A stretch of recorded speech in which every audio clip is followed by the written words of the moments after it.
Waalaikumsalam warahmatullah. Gimana ya nyikapi suami yang nggak mau cari kerja? Aduh, kenapa sih? Barangkali suami sedang apa? Sedang sedih kah? Atau apa? Nah itu yang harus kita tahu dulu. Kenapa dia nggak mau cari kerja? Apa nggak mau kerja sih? Ya, ini ada beda nih.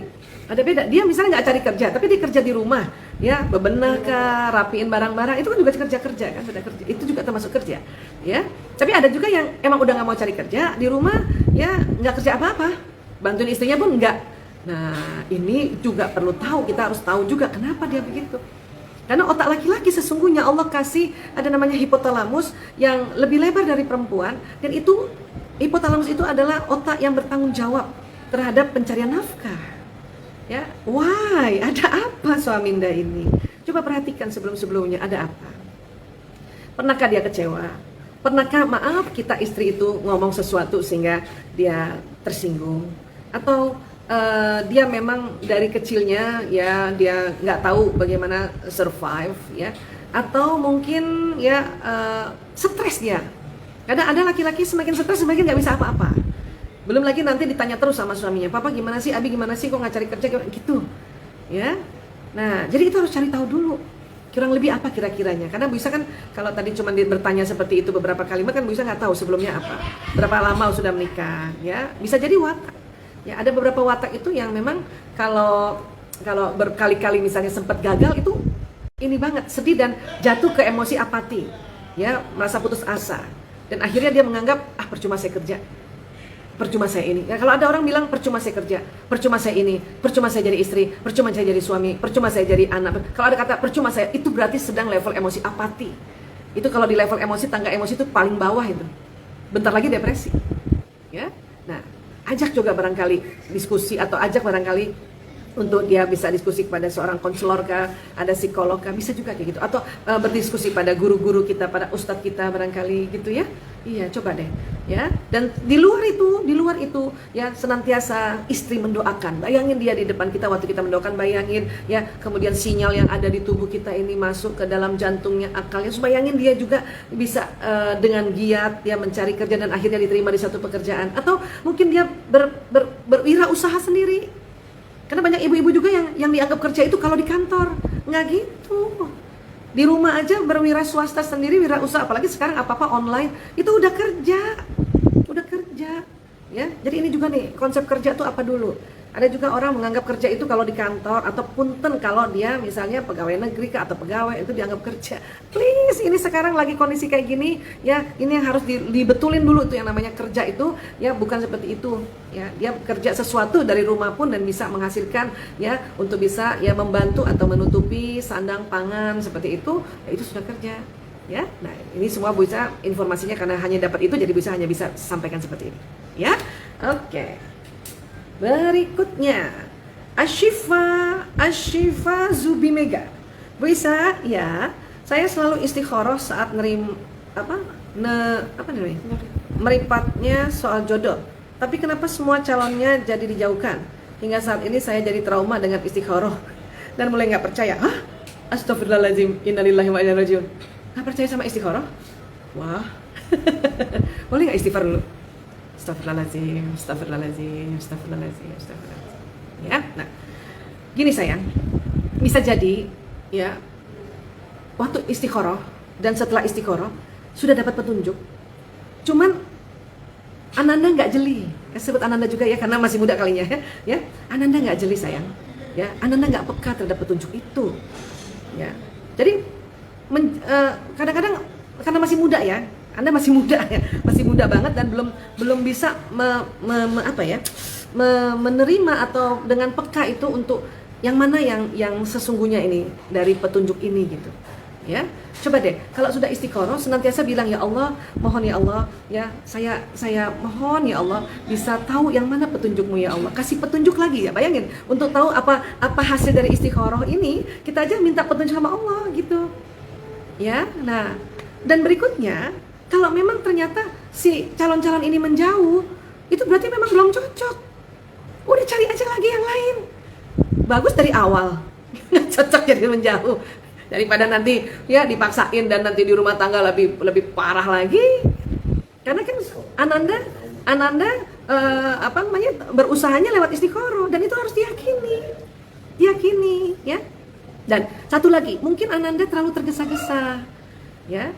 Karena Nabi bilang ya bahwa semua doa itu terkabulkan ya, kecuali doa yang menyangkut ke dosa, hal-hal dosa ya. Kedua, doa yang ingin memutuskan kerabat dekat, dan doa yang diminta tergesa-gesa. Ada 3 tuh yang nggak dikabulin. Kata para sahabat, ya Rasulullah, kayak apa itu orang yang tergesa-gesa berdoa? Kata Nabi, orang yang tergesa-gesa berdoa itu ya, dia selalu bilang gini, saya udah doa tapi nggak dikabulin. Saya udah doa, saya nggak dikabulin. Malas saya doa lagi. Itu masuk kategori doa yang tergesa-gesa, dan itu memang nggak diterima doanya. Ya, makanya tadi Bu Isa bilang coba istighfar dulu, astagfirullahaladzim ya. Tapi alhamdulillah Ananda mau tanya ya, dan alhamdulillah juga pas banget dapat kan ini yang nanya banyak ya. Jadi punten, maaf saudara-saudaraku sayang yang tanya banyak, dan pas banget dipilih-pilih itu bukan karena melihat siapa-siapa, pas banget ya. Nah, ada di situ kadang-kadang ini naik cepat, dan pas banget ya Ananda ya terlihat oleh Mbak Ica, dan akhirnya dikasih tahu kayak gini. Ini juga sebuah ikhtiar yang luar biasa. Bu Isa sangat salut sama kamu sayang ya. Tapi sekali lagi cobalah ya, stop untuk tergesa-gesa. Doa terus. Karena nanti kasihan ya. Nanti doa yang lainnya nanti hati-hati loh. Ya, tidak terkabulkan loh. Wih, kasihan. Bu Isa bukan nakut-nakutin. Ini memang ada basicnya, ya itu hadis Rasulullah SAW bahwa pokoknya orang yang tergesa-gesa itu nggak dikabulkan. Ciri-ciri orang tergesa-gesa seperti itu. Saya udah doa, tapi nggak dikabulin. Ingat, jawaban doa itu ada 3 konsep. 1, persis seperti apa yang kita doakan. 2, ditunda dulu, karena Allah yang lebih tahu kapan pasnya kita dikasih. 3, diganti jauh lebih baik. Itu konsep jawaban doa dalam Islam. Ya nak ya? Oke, bismillah. Sholat lagi istiqoroh. Ya? Oke. Berikutnya siapa nih? Assalamualaikum warahmatullahi wabarakatuh, Bu Aisyah. Waalaikumsalam warahmatullahi wabarakatuh. Saya anak pertama dan lagi S2, tapi kenapa dikekang sama orang tua ya? Dibatasi dalam berkegiatan dan tidak dibolehin kerja. Disuruh fokus kuliah. Saya juga bosen. Oh gitu ya. Cuman sendiri kah bersaudara atau gimana? Ya? Iya, ya baik. Beberapa orang tua kita ini memang masih ada juga orang tua yang memang berorientasi bahwa kalau lagi kuliah fokus di situ dulu, selesai nanti baru kamu kerja. Ada yang begitu memang, ya masih ada gitu. Nggak tahu berapa persen ya. Tapi mungkin pas Ananda yang tanya sama Bu Isa ini, pas dapat orang tua yang masih orientasinya kayak gitu. Ya, nah kalau ditanya Bu Isa, ya orang tua saya nggak bolehin saya kerja, pokoknya belajar aja dulu. Nah, bisa jadi memang orang tua sanggup memang membiayai dan ingin cepat selesai, karena ada orang tua yang berpikiran kalau disambi kerja nanti nggak selesai dan nanti tambah lama ya. Nah itu pahami dulu deh, dan juga tentu berterima kasih juga dong ya. Ada anak juga yang sambil kuliah misalnya tetap harus kerja dan setengah mati karena harus mengumpulkan uang untuk biayai kuliahnya ya. Nah sekarang Ananda, bisa panggil Ananda aja ya, karena mungkin pasti lebih muda lah, mungkin seumuran sama Mas Lana kali ya. Ananda maksudnya enak bisa kuliah dan gak usah kerja, pokoknya kamu kuliah aja dulu. Itu bersyukur dulu sayang, bersyukur dulu. Bosen iya, ya bosen tuh iya, dimana-mana bosen iya, kerja juga bosen. Ya, nah tinggal kalau bosen apa yang bisa dilakukan? Ya, misalnya senang apa, senang me time-nya apa, ya untuk keluar sedikit dari rutinitas itu. Tapi ya nggak usah berketerusan, ya senang barangkali melukis kah, sebentar aja ambil lukisan coret-coret, atau main musik kah, atau nonton TV, atau nonton film, keluar sebentar dari rutinitas itu.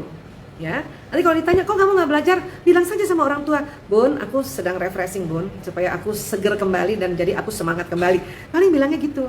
Ya, dan itu tentu harus sopan lagi, santun lagi. Itu memang pakem-pakem anak terhadap orang tua. Ya, bisa jadi orang tua mungkin merasa ya, kita nggak tahu juga ya. Ada orang tua merasa, aduh umur saya nggak panjang.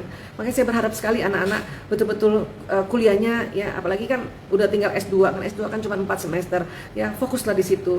Atau mungkin ada orang tua nanti kalau dia sudah S2, kemudian dia lamar kerja, tentu kan maaf pendapatannya lebih tinggi lagi dibanding kalau lulusan S1. Mungkin ada yang mikirnya kayak gitu. Hormati, hargai. Kalau cuma bosen, itu tadi yang Bu Isa bilang ya, keluar sedikit dari rutinitas itu. Ngapain kek? Ngopi aja udah bisa ya, udah bisa mengurangi kebosanan dong. Ngopi atau dengerin apa gitu yang kita menyenangkan gitu ya. baca buku, terserah deh gimana caranya. Pokoknya bosen itu wajar, itu sih semua orang bosen. Nanti kerja bosen juga loh. Ya, nikmati saat ini masih kuliah dan orang tua masih bisa membiayainya ya. Oke, alhamdulillah.